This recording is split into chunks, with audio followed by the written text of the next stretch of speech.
یہ مسئلہ میرے نزدیک بالکل واضح ہے. اگر قرآن سے مراد مصحف لیا جائے یعنی کاغذ اور روشنائی کا مجموعہ تو یہ مخلوق ہے اور رسول پاک تمام مخلوقات میں سب سے افضل ہے تو اس قرآن سے بھی افضل ہے. اور اگر قرآن سے مراد کلام الہی لیا جائے تو کلام الہی یہ اللہ کی صفت ہے اور اللہ کی ہر صفت قدیم ہے اور اللہ کی ہر صفت قدیم ہے اور کوئی بھی حادث قدیم صفت کا مقابلہ نہیں کر سکتا, اس کی برابری نہیں کر سکتا. اس لحاظ سے قرآن افضل ہے, رسول اللہ مفضول ہے.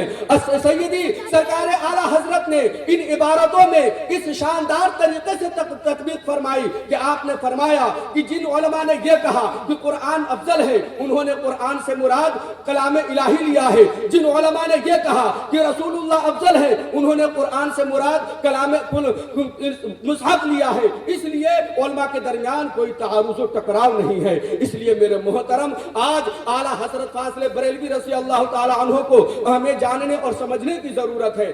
آج یہ بھی نعرہ لگایا جاتا ہے کہ ہم مسلک اعلیٰ حضرت کا نعرہ کیوں بلند کرتے ہیں, مسلک اعلیٰ حضرت کا نعرہ لگانے کی ضرورت کیا ہے. سنو, آج کے اس پرفتن دور میں مسلک اعلیٰ حضرت کا نعرہ لگانے کی سخت ضرورت ہے, کیونکہ آج بہت سے اپنے آپ کو سنی کہے جانے والے پروفیسر جو وہابیوں کو بھی مسلمان سمجھ رہے ہیں, دیوبندیوں کو بھی مسلمان سمجھ رہے ہیں, سنی کلیوں کو بھی مسلمان سمجھ رہے ہیں, ایسے لوگوں سے امتیاز پیدا کرنے کے لیے یہ ضروری ہے کہ مسلک اعلیٰ حضرت کا نعرہ بلند کیا جائے. دیکھو, اعلیٰ حضرت فاضل بریلوی رضی اللہ تعالی عنہ اور مسلک اعلیٰ حضرت کے بارے میں ہم اور آپ جانتے ہیں کہ مسلک اعلیٰ حضرت کا نعرہ لگانے کی کیوں ضرورت پڑ رہی ہے. مولانا ابو الحسین ندوی کو کون نہیں جانتا. یہ جب ملک بغداد عراق گیا اور جب سرکار غوث پاک کی بارگاہ میں اس کی حاضری ہوئی, اس نے جا کر کے یہ کہا کہ میں ملک ہندوستان کے سنی حنفی مسلمانوں کا نمائندہ ہوں, میں قادری بھی ہوں, میں چشتی بھی ہوں, میں رضوی بھی ہوں, میں اشرفی بھی ہوں.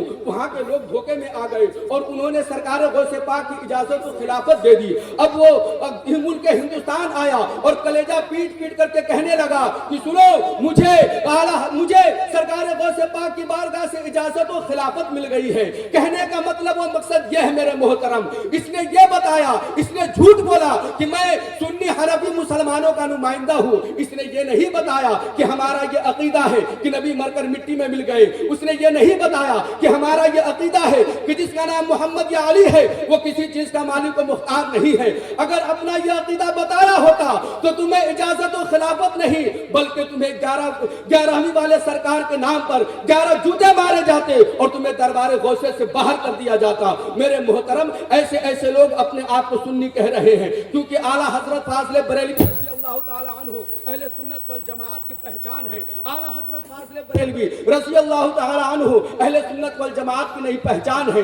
یہ میں نہیں کہتا بلکہ بہت پہلے علماء حرمین طیبین نے فرما دیا تھا. حضرت علامہ سیدی مالکی نے فرمایا نحن نعرفہ بتصنیفاتہ و تالیفاتہ حبہ علامت السنیہ و بغضہ علامت البدعہ. ہم اعلیٰ حضرت امام احمد رضا خان کو ان کے حسب و نسب کی بنیاد پر نہیں پہچانتے, ہم ان کے شہر اور محلے کی بنیاد پر نہیں پہچانتے. ہم اعلیٰ حضرت امام احمد رضا خان کو ان کے تصنیفات و تالیفات کے ذریعے سے پہچانتے ہیں. اعلیٰ حضرت سے محبت یہ سنی ہونے کی دلیل ہے اور اعلیٰ حضرت سے بغاوت یہ بدعتی ہونے کی دلیل ہے. اس لیے جو لوگ اعلیٰ حضرت کی مخالفت کر رہے ہیں وہ اپنے عقیدے پر نظر ثانی کر لیں, وہ اپنے طور طریقے پر نظر ثانی کر لیں, کیونکہ اعلیٰ حضرت فاضل بریلوی نے جو کچھ بھی تحریر فرمایا ہے وہ قرآن و حدیث کی روشنی میں تحریر فرمایا ہے. اس لیے یہ کہنے میں کوئی ڈر نہیں ہے کہ مسلک اعلیٰ حضرت یہ صحابہ کے مسلک کا نام ہے, مسلک اعلیٰ حضرت یہ خلفائے راشدین کے مسلک کا نام ہے, مسلک اعلیٰ حضرت یہ اولیاء کاملین کے مسلک کا نام ہے,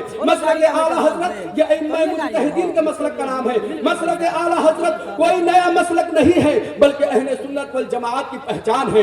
مسلک اعلیٰ حضرت یہ اہل سنت والجماعت کا نیا ٹریڈ مارک ہے. اس کو مثال کے طور پر آپ یوں سمجھیے کہ آپ کے شہر میں, آپ کے سمستی پور شہر میں ایک کمپنی ہے جو اپنے کمپنی کا مال, اپنا پروڈکٹ بہت ہی زور و شور سے بیچ رہا ہے اور لوگ خریدار اس کے بہت زیادہ پیدا ہو رہے ہیں. لوگ اس کمپنی کے پروڈکٹ کو خوب اعتماد کے ساتھ اس کو خرید رہے ہیں اور فروخت کیا جا رہا ہے. اسی اسنا میں ایک ایسی کمپنی آتی ہے جو ڈپلیکیٹ مال تیار کرتی ہے اور پورے شہر میں اس کو پھیلاتی ہے. اب جب لوگ اس نقلی سامان کو جب یوز کرتے ہیں, استعمال کرتے ہیں تو اصل جو اس کی کمپنی ہے اس پر ایک اثر پڑنے لگتا ہے.